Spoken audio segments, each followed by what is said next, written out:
I'm Pharmacist Ben, and it's time for another moment of truth.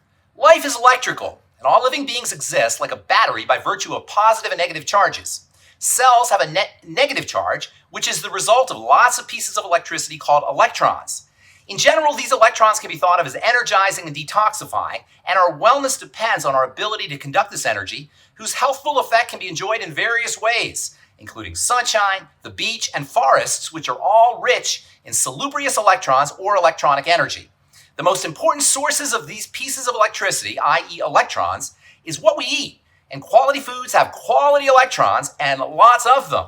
Cooking and processing disperses electronic energy, and the fact that the average American gets over 80% of their calories from electron-deficient food is a major reason for our collective poor health.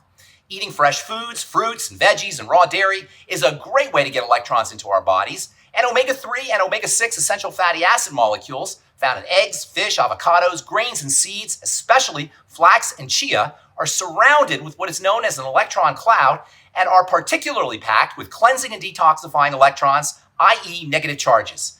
That's today's moment of truth. Have a beautiful day. We'll talk to y'all later. Bye for now.